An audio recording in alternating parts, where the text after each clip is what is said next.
कर्मचारी, पत्रकार मित्रांनो, खर तर 1983 ला ताकारी योजनेची पहिल्यांदा मंजुरी मिळाली आणि 1984 ला मैशाळ योजनेला मान्यता मिळाली आणि तेव्हाच्या मैशाळ योजनेमध्ये फक्त कवटेमंकाळ तालुका होता आणि मग पुढे जेव्हा 1995 ला महाराष्ट्रामध्ये युतीचं सरकार आलं, 1997 ला मैशाळ योजना ही जत, सांगोला आणि मंगळवेढा या 3 तालुक्यासाठी देण्याचं सरकारनं मान्य केलं आणि तेव्हाच कृष्णा खोरे विकास महामंडळाची स्थापना झाली आणि तिथून या कामाला चालना मिळाली। कारण 83-84 ला जरी ही योजना सुरू झाली असली तरी म्हणावा असा निधी या योजनेला मिळाला नाही आणि त्यामुळे दुष्काळी तालुक्याच्या नजरा या योजना कधी पूर्ण होतील किंवा या योजना होणार की नाही होणार अशी लोकांच्या मनामध्ये शाशंकता होती। जेव्हा 97 ला या योजनेला मोठ्या प्रमाणात निधी दिला तेव्हा प्रचंड मोठ्या प्रमाणात टेंबूचा असेल, ताकारीचा असेल, मैशाळचा असेल, उरमोडीचा असेल, ह्या सगळ्या कामांची सुरुवात झाली आणि आता जत तालुक्यामध्ये पाणी येणार अशी लोकांना आशा लागून राहिली। त्या काळातल्या सगळ्या लोकप्रतिनिधींनी यासाठी प्रयत्न केलाय। परत 99 ला सरकार गेलं, 99 नंतर 2004 पर्यंत निधीच मिळाला नाही आणि म्हणून मग परत तेव्हा 2004 ला एक मोठा दुष्काळ पडला। दुष्काळ पडल्याच्या नंतर लोकांची आंदोलन सुरू झाली आणि तेव्हा राज्याचे जे राज्यपाल होते, राज्यपाल महोदयांनी दौरा इकडचा चालू केला आणि मग त्यांनी टंचाईतून या योजनेला निधी द्यावा अशा पद्धतीचा प्रयत्न केला आणि मग 2004 नंतर टंचाईतून या योजनेला निधी मिळाला। 2013च्या एंडला आणि 14च्या पूर्व भागामध्ये जत तालुक्यात पहिल्यांदा पाणी गेलं आणि लोकांच्या आशा पल्लवित झाल्या। साहेब, मला 2-3 गोष्टी आपल्या कानावरती घालायच्या आहेत। जत तालुक्यामध्ये मैशाळ योजना ज्या भागामध्ये आहे ते 60 गावं या योजनेमध्ये प्रभावित आहेत। या योजनेचा लाभ 60 गावातल्या लोकांना होतोय। जवळपास 22,550 हेक्टर, आकडा मागे पुढे थोडाफार असू शकतो, 22,550 हेक्टर साठी ही योजना मंजूर केलेली आहे। आता मागे दुष्काळाची परिस्थिती होती तेव्हा मी सातत्यानं आपल्या सगळ्या जलसंपदा खात्याच्या अधिकाऱ्यांशी बोलत होतो। 350-400 क्युसेक्सनं पाणी सोडलं तरच या लोकांना पाणी मिळू शकतं, परंतु 350-400 पाणी मिळत नाही। 250-350 पर्यंतच पाणी मिळतंय।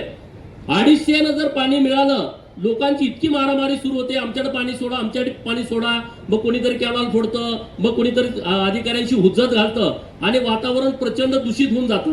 पलीकडे मंगळवेढ्याच्या लोकांची मागणी असते, परत इकडे सांगोल्याच्या लोकांची मागणी असते आणि मग माझ्या हे लक्षात आलं 350-400 क्युसेक्सनं पाणी दिल्याच्या नंतर 22,550 हेक्टरला पाणी मिळू शकतं आणि मग नव्यानं जी योजना आली सुधारित विस्तारित मैशाळ योजना ही तर 28,000 हेक्टर क्षेत्रफळासाठी केलेले आहे, क्षेत्रासाठी, आणि हे 65 गाव आहेत। माझी तुमच्याकडे हीच मागणी आहे, मी मागेही सातत्यानं मागणी केली, जर 350-400 क्युसेक्सनं पाणी दिलं तर 22,500 हेक्टरला पाणी मिळू शकतं। हे तर 28,500 हेक्टर क्षेत्र आहे आणि मग या क्षेत्राला 125-125च्या 2 लाईन आपण देतोय, 250 क्युसेक्सनं पाणी मिळणार नाही आणि म्हणून माझी विनंती आपल्याकडे आहे की मी सातत्यानं लावून धरले आणि तुम्ही त्याला खूप चांगल्या पद्धतीने सकारात्मकतेने बघितलेलं आहे, अधिकारी पण सगळे आहेत। 3री लाईन तुम्ही टाकली तरच विस्तारित मैशाळच्या सगळ्या लोकांना त्याचा फायदा होऊ शकतो, नाहीतर पाणी तुम्ही जेव्हा चालू कराल तेव्हा पाणी हे सगळ्या लोकांना मिळणार नाही। पूर्वी ओपन कॅनल होता, परंतु देवाभाऊच्या सरकारनं पीडीएनची नवीन एक पद्धत आणली, बंदिस्त पाईपलाईन, आणि टेंबू ही पहिला प्रोजेक्ट आहे की बंदिस्त पाईपलाईन पहिल्यांदा तो पायलट प्रोजेक्ट केला, परत मैशाळमध्ये केलेला आहे।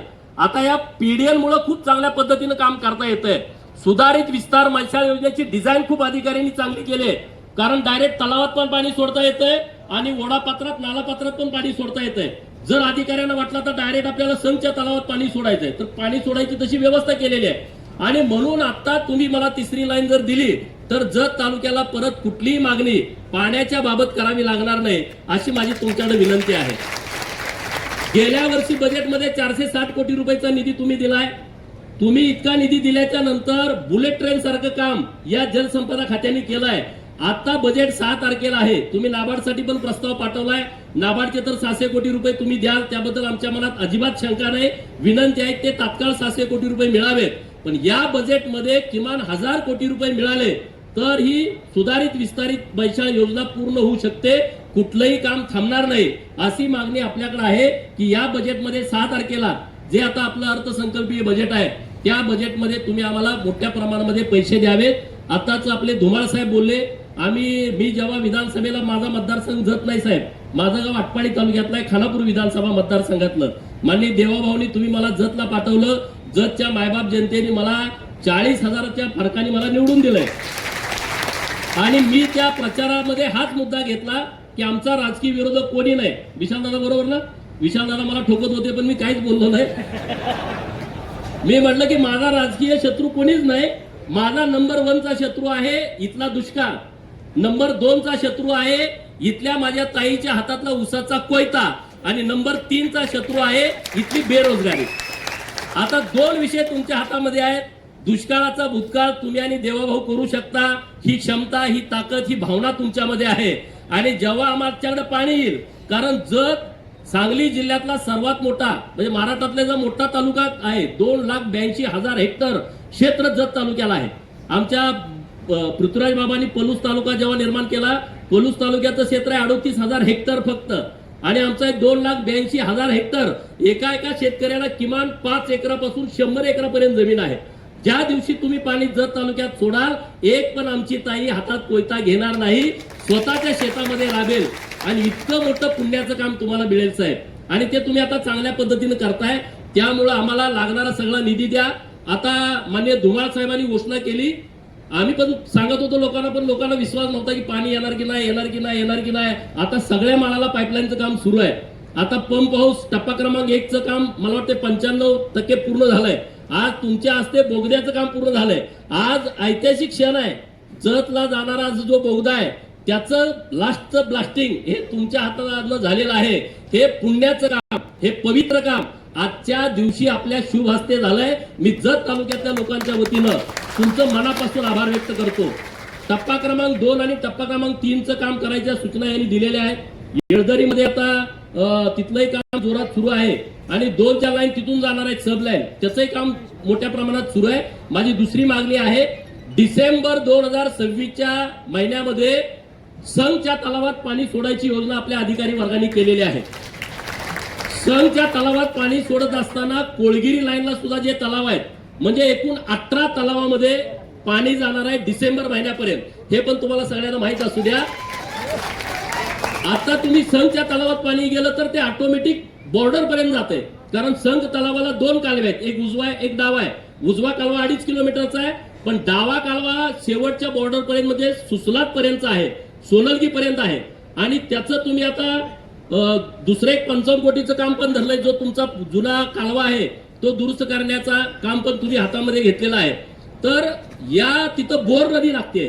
बोर नदीवरती काही बॅरेजेस करण्याची आवश्यकता आहे, कारण तुम्ही पाणी द्याल परत साठवून ठेवायची व्यवस्था नाही. तर जे आम्ही काही मागण्या केलेल्या आहेत ते बॅरेजेस पण तुम्ही द्यावेत. जत तालुक्यामध्ये साठवण तलाव आहेत ते दुरुस्त करण्याचे काही प्रकरण आहे, नव्यानं साठवण तलाव करण्याची काही आवश्यकता आहे. आणि जलसंपदा खात्याच्या माध्यमातून जलसंधारण करतंय, परंतु त्यांना काही बजेटला मर्यादा आहे. जलसंपदा खात्याच्या माध्यमातून आपण जत तालुक्यामध्ये जास्तीत जास्त भांडी तयार करावीत अशी विनंती मी आपल्याकडे करतोय. माननीय देवाभाऊंचं आणि राधाकृष्ण विखे पाटील साहेबांचं मी मनापासून आभार व्यक्त करतो की गेले 30-35 वर्ष लोक पाणी येणार की नाही येणार इथून सुरुवात झालेली, आज त्यांच्या शेतामध्ये नदीचं पाणी फिरतंय.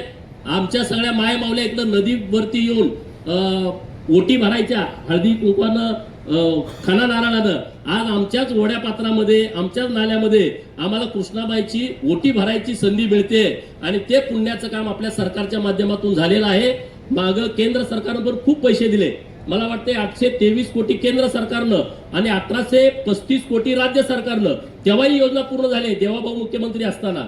असे मोठं काम हे आपल्या महायुतीच्या सरकारमध्ये झालेलं आहे.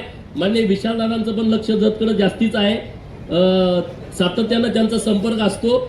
तर विशालदादा पण आज आवर्जून या कार्यक्रमासाठी उपस्थित आहेत. माननीय सदाभाऊ खोत हे शेतकऱ्यांना पाणी मिळावं म्हणून शेतकरी चळवळीत असताना जतला आंदोलन करायचे आज त्यांच्या आंदोलनाला सुद्धा यश येताना दिसतंय. पृथ्वीराज बाबा असतील, सुरेशभाऊ खाडेसाहेब असतील, पालकमंत्री असताना सातत्यानं ही योजना पाणी चालू ठेवण्याचं काम माननीय सुरेश भाऊंनी केलेलं आहे. आमचे सगळे झडपी सदस्य, पंचायत समिती सदस्य सगळेजण इथं आलेले आहेत. तर माझी तुम्हाला एवढीच विनंती आहे, मला जरा यायला उशीर झाला, मी त्याबद्दल माफी मागतो. कारण आजच आमच्या पार्टीचं प्रदेशची बैठक होती, पहिलीच मिटिंग होती आणि काल साहेबांच्या सोबतच यायचं ठरलं होतं. पण म्हणलं आज प्रदेशची पण मिटिंग करावी आणि आज इकडं जावं. परत हेलिकॉप्टरमध्ये बसायची भीती, कारण साहेबांचे चिरंजीवच माझ्या शेजारी होते, सुजय साहेब. ते म्हणले मी आता हेलिकॉप्टरने विमान वापरायचं बंद केलंय, माझ्या पोटात गोळा झाला. आता म्हणलं जायचं कसं? तर म्हणलं आता जतला पाणी येणार आहे आणि जलसंपदा खात्याचे मंत्री साहेब येणार आहेत. त्यामुळं जतसाठी मागं बघायचं नाही, वाटतं ते झालं तरी जतला पाणी पोहोचवल्याशिवाय आपण राहायचं नाही. या भावनेतून आम्ही आलोय. साहेब तुम्ही आवर्जून आला, आम्हाला वेळ दिला आणि आमचं सातत्यानं तुम्ही ऐकून घेता, त्याबद्दल मी तुमचं मनापासून आभार व्यक्त करतो. अधिकाऱ्यांचं, कर्मचाऱ्यांचं मनापासून आभार व्यक्त करतोय. खूप चांगल्या पद्धतीनं ते काम करतायत. कॉन्ट्रॅक्टरचा आभार आणि पत्रकार मित्रांनी तुम्ही इतक्या मोठ्या संख्येने आला, धन्यवाद.